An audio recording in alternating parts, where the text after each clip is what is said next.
vez mais louvando ao Senhor, estudando a sua palavra e colocando as nossas orações, nossas petições diante do Senhor.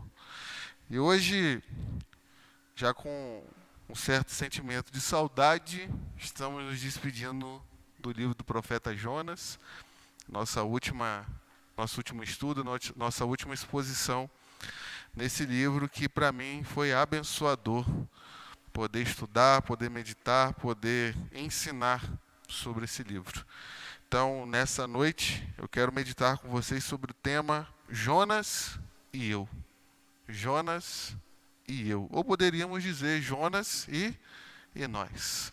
Jonas, capítulo 4. Abre sua Bíblia comigo, por favor. Jonas, capítulo 4, a partir do verso de número 4, até o final do capítulo.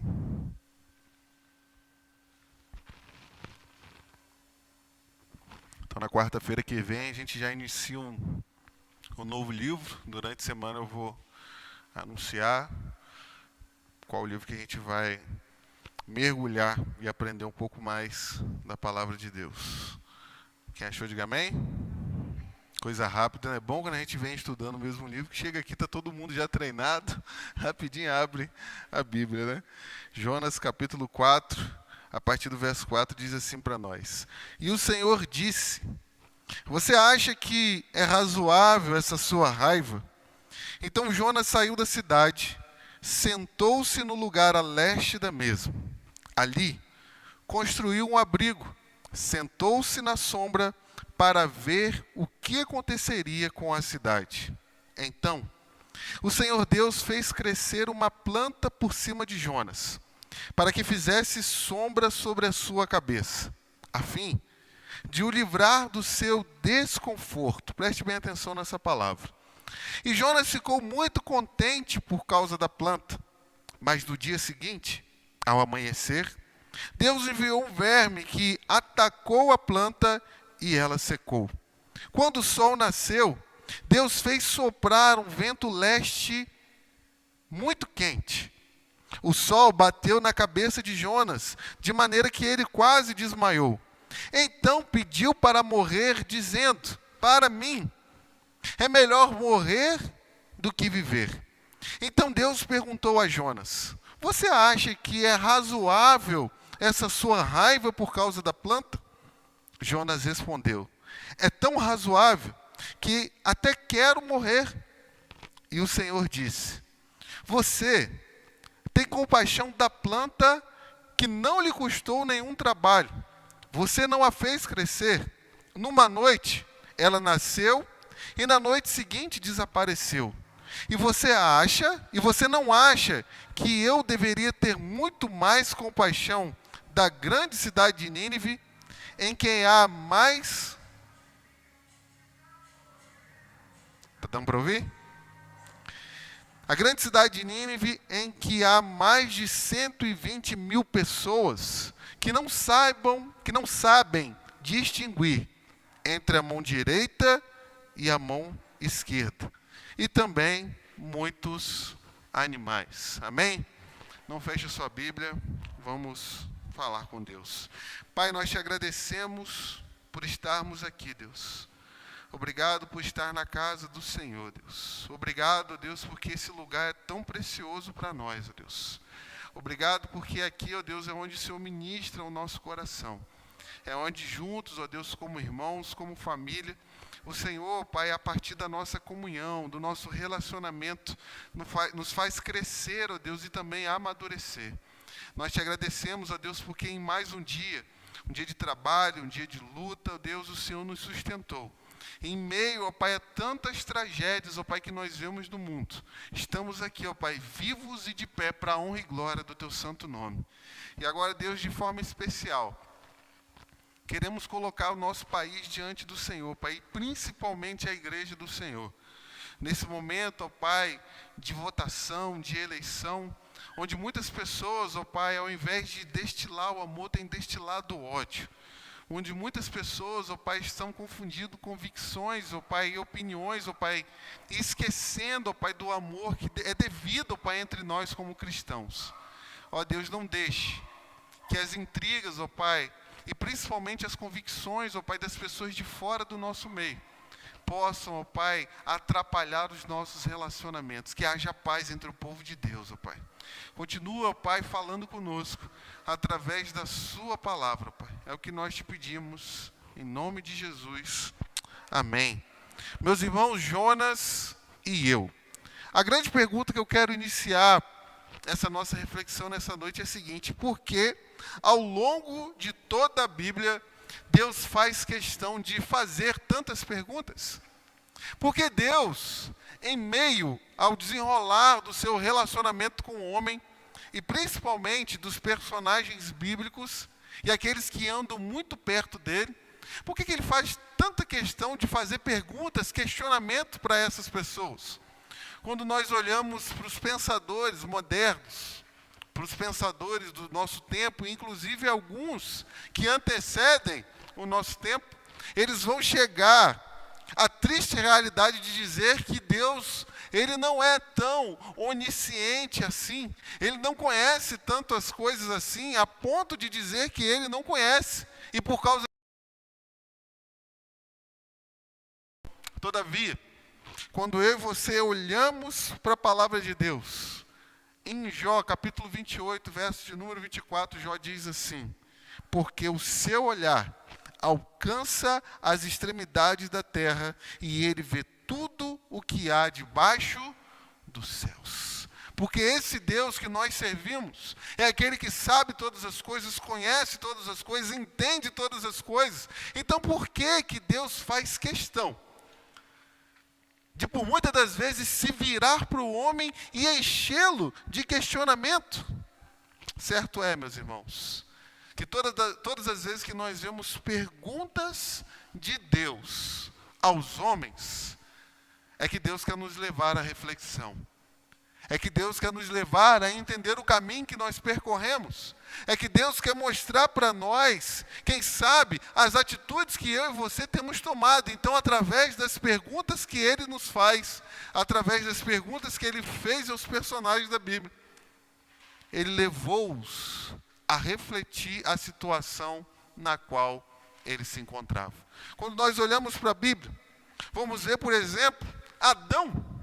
No momento no qual ele pecou, Deus se vira para ele, através tão somente da sua voz, e pergunta: Adão, onde você está? Quando vemos, por exemplo, Caim, depois do momento no qual ele matou o seu irmão, Deus chega para ele e pergunta: onde está o seu irmão Abel? E quando andamos um pouco mais, nós vamos observar Jó, que em meio aos seus dificuldades, porque ele não estava entendendo os caminhos de Deus para a sua vida, quando Deus aparece para Jó, ele faz questão de fazer 72 perguntas para Jó.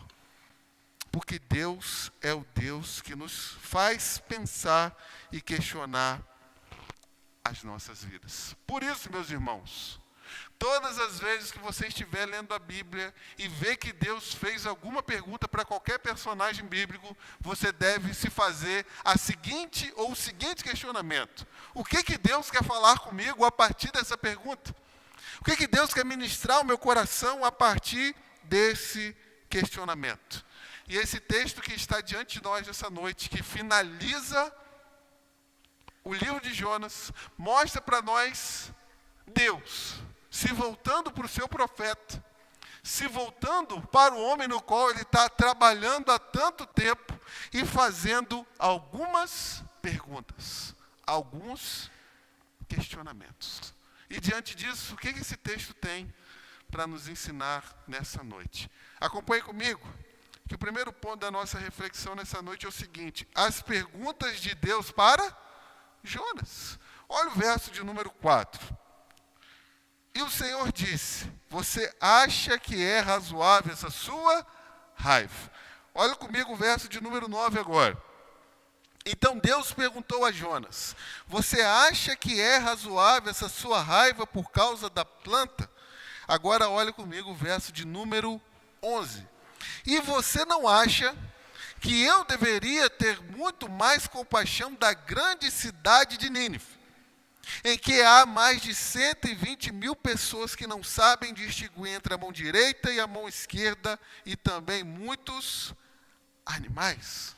Então, nesse final do livro de Jonas, Deus faz questão de encher o profeta de questionamentos para que ele olhasse a situação na qual ele estava inserida, as atitudes que ele estava tomando, e começasse a pensar e a refletir.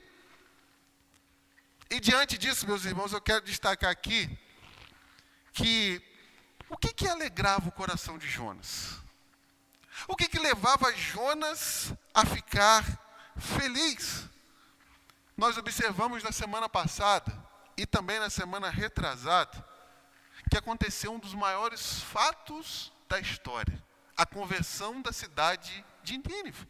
Mas em meio àquele episódio que tanto choca cada um de nós, tamanha o poder de Deus mediante a um conteúdo tão pequeno de pregação, em meio a tudo isso, Jonas olhou para a conversão de Nínive e, ao invés de ficar feliz, ele ficou aborrecido com aquela conversão. Ficou triste, ficou completamente chateado.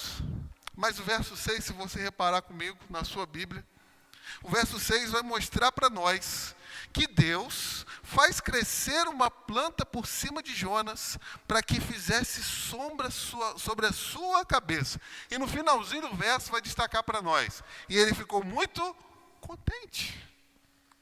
Então Jonas pega, vai para um pouco distante da cidade, constrói ali, quem sabe, uma cabaninha, constrói ali um telhadinho para que ele se protegesse. E enquanto ele dormia, Deus faz uma planta crescer de forma sobrenatural, cobre o profeta com uma sombra maravilhosa. E a partir disso, Jonas tem um cenário completamente propício para ele, no qual ele se assenta diante da cidade, num lugar devidamente confortável, na sombra da graça de Deus, para assistir à destruição de outras pessoas. Que contexto maravilhoso para alguém que ainda não tinha entendido a graça de Deus, que ainda não tinha entendido um Deus de misericórdia. Ele se sentiu, é isso que eu quero que vocês entendam nesse ponto, completamente realizado em estar em um lugar confortável, vendo as pessoas sendo destruídas. E aqui, meus irmãos, isso nos leva a uma reflexão. Talvez Jonas, de fato, seja parecido conosco. Talvez a gente pode pegar, sair do contexto cultural, ok?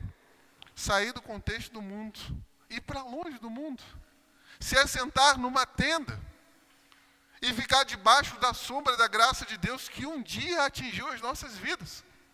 E a partir disso, a gente tão somente ficar observando as pessoas sendo destruídas, as pessoas entrando em ruína, as pessoas sofrendo, as pessoas indo para o inferno. Meus irmãos, às vezes a gente desfruta dessa graça e da compaixão de Deus, mas a gente não se atenta que devemos levar essa compaixão também para as outras pessoas. Isso aqui é um alerta para nós, sabe por quê? A gente pode ficar muito confortável, gente. A gente pode ficar muito tranquilo, porque nós temos aquilo que nós precisamos, temos a salvação, temos um lugar para cultuar, mas a gente precisa parar para pensar e refletir. E as outras pessoas que não conhecem Jesus? E as outras pessoas que ainda não foram alcançadas por essa graça, por essa compaixão? Será que a gente vai sentar e ficar confortável enquanto outras pessoas estão sendo destruídas? Está dando para entender? É isso que Jonas está fazendo. Ele tem tudo aquilo que ele precisava, mas ele não tinha o mais importante, que era compaixão no seu coração. Compaixão no seu coração. Mas eu quero observar com vocês também, em segundo lugar, segundo ponto dessa reflexão, o que as atitudes que Deus tomou em relação a Jonas pode nos ensinar. O capítulo 1 até agora tem tomado em relação ao profeta, pode ensinar para mim e para você, não para a nossa alma nessa noite. Primeira coisa que eu destaco aí, a soberania de Deus em lidar comigo, com você e com Jonas. Volta lá no capítulo 1 comigo, por favor. Vamos folhear a Bíblia aqui no livro de Jonas. A primeira coisa que você observa no capítulo 1, da soberania de Deus a lidar conosco e lidar com Jonas, é que Deus, no capítulo 1, verso de número 4, ele lança o que aí? Um vento forte sobre Jonas lá no navio. E quando andamos um pouco mais no verso 17, você vai observar que Deus manda o quê? Um grande peixe. Andamos um pouco mais, agora voltamos para o capítulo 4. Você vai notar comigo no verso 6 que Deus vai nascer o quê? Uma planta. No verso 7, Deus envia um verme para comer essa planta. E no verso de número 8, Deus envia um vento calmo. Quente, mas calmo, que vinha do Oriente. Nos ensinando uma seguinte questão nessa noite. Todas as circunstâncias internas que aconteceram na vida de Jonas, tempestade, peixe, verme, planta, vento, tudo isso tinha um objetivo principal: tratar o coração de Jonas. Tratar o coração do profeta, mexer com o coração do profeta, com as estruturas do profeta. E aqui vem uma lição para nossas vidas. Se eu e você de fato servimos a Deus e somos cristãos, em cada circunstância da nossa vida, por mais complicado que ela pareça, por mais difícil que ela seja, Deus está trabalhando no nosso coração. Às vezes a gente acha que as circunstâncias que aconteceu dentro da nossa casa, dentro da nossa família, dentro do nosso trabalho, não tem significado nenhum. Passa-se um tempo, quem sabe 1 ano, 2 anos, alguns meses, e você vai conseguir compreender que Deus está trabalhando em você. Deus está trabalhando no seu coração. Porque a gente, como eu disse alguns dias atrás, precisamos de fato compreender que o maior campo missionário que existe nesse mundo é o coração dos filhos de Deus. O maior campo missionário que existe nesse mundo para o nosso Deus é o nosso coração, o coração daqueles que o conhecem. Porque enquanto Deus trabalha no nosso coração, enquanto Deus aperfeiçoa eu e você, nós estamos condicionados e preparados a alcançar outras pessoas. Então, todas essas circunstâncias que aconteceram com Jonas, a soberania de Deus, era Deus tratando com esse profeta. Gente, Deus é maravilhoso. A segunda coisa que eu quero trabalhar aqui, ainda sobre essa questão de como Deus trabalhou com Jonas, esse episódio demonstra para nós a paciência de Deus em lidar comigo e com você. Olha o verso 8, por favor. Quando o sol nasceu, Deus fez soprar um vento leste muito quente. O sol bateu na cabeça de Jonas de maneira que ele quase desmaiou. Então pediu para morrer, dizendo: para mim é melhor morrer do que viver. Se tem uma coisa que é certa e verdadeira, é que Deus teve muita paciência para lidar com esse profeta. Muita paciência. Desde o capítulo 1, meus irmãos, Deus vem trabalhando, às vezes de forma um pouco mais violenta, às vezes de uma forma um pouco mais complicada, às vezes de forma mais suave, mas Deus vem com uma paciência tremenda trabalhando em Jonas. E o mais difícil de compreender, meus irmãos, é que o quanto mais Deus trabalha, mais coisas vão surgindo no coração de Jonas. Até aqui a gente já conseguiu observar que esse homem carregava um coração rebelde, um coração preconceituoso, ele carregava um coração egoísta, ele não tinha misericórdia, ele era ingrato. E tudo isso foi vindo à tona mediante Deus trabalhando com misericórdia na vida dele. E agora, fazendo aqui uma análise da nossa vida, pare para pensar quanta paciência Deus tem conosco também. O quanto Deus é paciente comigo e com você. Quantas vezes, quem sabe, Deus já poderia ter nos fulminado. Mas mesmo antes da gente ter se convertido, Deus vem trabalhando na minha e na sua vida com tanta misericórdia, com tanta paciência. Meus irmãos, Jesus em Lucas capítulo 9, verso de número 41, diz assim para os seus discípulos: ó geração incrédula e perversa, até quando estarei com vocês e terei de aguentá-los? Aqui provavelmente já tinham 2 anos e meio de ministério. E eles não estão aprendendo com o pastor William, não. Eles não estão aprendendo com alguém muito conceituado. Eles estão aprendendo com o mestre dos mestres. Todos os dias, se alimentando com Jesus, dormindo no mesmo lugar no qual Jesus dormia, andando a mesma estrada que Jesus andava, e Jesus vira para eles assim: até quando eu vou suportar vocês? Porque todos nós, meus irmãos, ainda estamos no processo de ser tratados. E louvado seja Deus, porque Ele é por demais paciente comigo, com você. Assim como Ele foi com Jonas. Mas em terceiro lugar, esse episódio, ele vai mostrar para nós a misericórdia libertadora de Deus para conosco. Perceba comigo o verso de número 6, mas preste bem atenção em cada palavra. Observe: então o Senhor fez crescer uma planta por cima de Jonas, para que fizesse sombra sobre a sua cabeça, a fim de o livrar do desconforto. E Jonas ficou contente por causa da planta. Perceberam a palavra desconforto? Quando você observa a palavra que está no verso 2 do capítulo 1, onde Deus fala sobre a maldade que existia em Nínive, a palavra que é usada no verso 6 é a mesma palavra que é usada no verso 2. Então, essa questão aí do desconforto de Jonas poderia muito bem ser traduzido como a maldade de quem? De Jonas.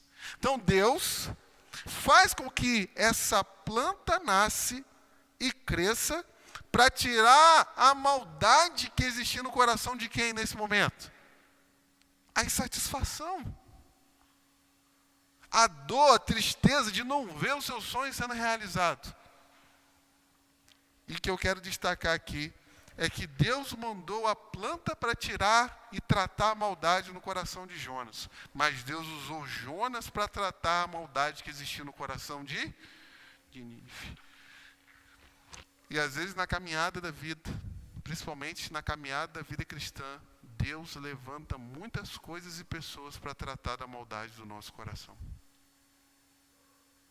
Às vezes parece coisa simples como uma planta que cresce e faz sombra sobre a nossa cabeça por um determinado momento. Mas através daquela circunstância e situação, Deus está trabalhando a maldade que de repente surgiu na nossa alma. Mas em terceiro e último lugar, eu quero finalizar nessa noite, é quem é o Deus do livro de Jonas? Quem é esse Deus que é revelado no livro de Jonas para nós? Porque, de fato, o personagem principal desse livro não é Jonas, mas é Deus. E uma das coisas que fica clara nesse livro para nós, que a gente pode ter certeza e convicção a partir do estudo e da reflexão desse livro, é que o Deus, meus irmãos, o Deus que nós servimos, Ele é soberano. O Deus que eu e você servimos é soberano e soberano por demais.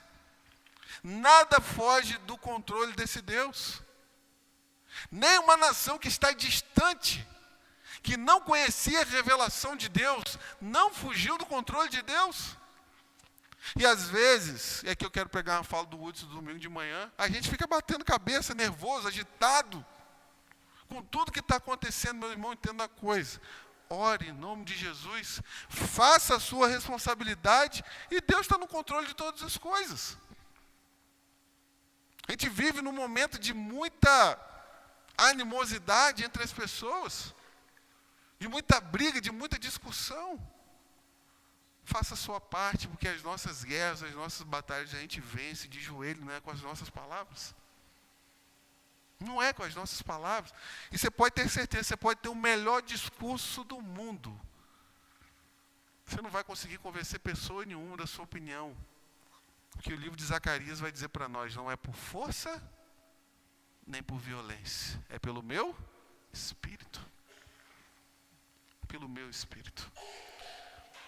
Mas esse livro mostra para nós, e apresenta para nós também, em segundo lugar, o Deus de misericórdia, graça e compaixão.